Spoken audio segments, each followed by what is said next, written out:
Of all the things you could be doing, imagine a day driving around trying to find the most violent weather in eastern Colorado. Steve Anderson, wearing his environmental specialist hat, tells us about folks who do just that. Peter, these are people who are spending a good part of their summer looking for storms with hail and tornadoes. But as this story illustrates, there's a very valid reason for doing it.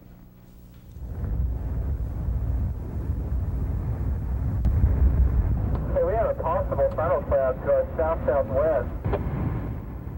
They're called storm chasers. On a typical day this summer, they will cover many miles on the eastern plains of Colorado in pursuit of active and often violent weather. It's fun. Yeah, it's exciting. You watch it closely so it doesn't get dangerous, but it's really fun.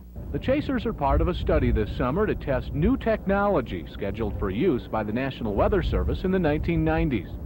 The storm chasers in the field are being directed by meteorologists here at the National Oceanic and Atmospheric Administration in Boulder. Okay, chasers, just for a few minutes now, we're going to... Inside, forecasters use the older conventional technology along with new tools like Doppler radar, upper air profilers, and closely spaced observing stations. The role of the chasers is to tell the forecasters using this new technology whether or not their forecasts work out. For instance, we see a signature for a tornado in the Doppler velocity data. We'd like to know whether or not there's really a tornado there. In addition, we see, for instance, levels of reflectivity that would indicate hail. We'd like to know we have hail there, so that we could make sure that when we issue forecasts with the data sources we're using, they're going to be accurate forecasts. I'm encouraged to see it expanding to the northeast, too. A typical day often starts out very slowly. A few cloud buildups, but the chasers can only wait, maybe take a few observations. Later, the clouds look more promising, but haven't reached the mature thunderstorm stage as of yet.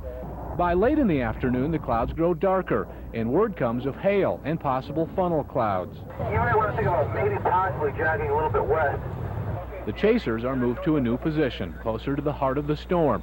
From a new vantage point, the storm reveals itself. The view is recorded on still camera and on videotape. We're at 3 south, 65 west, section 31, looking to the west. On this day, these dramatic-looking clouds eventually spawned a funnel cloud in the Castle Rock area. Another chase team was in position to verify it for the forecasters. The storm also dropped small hail and large amounts of rain, causing some street flooding. It's these types of storms the new technology is hoping to do a better job on. But it's the human element, the storm chasers, that will tell whether or not it's working. If all goes well, more advanced warning of these storms will be seen in the 1990s. Some of that new technology we talked about is already being used by the Denver National Weather Service office as an experimental thing and also operationally to actually use on days like today.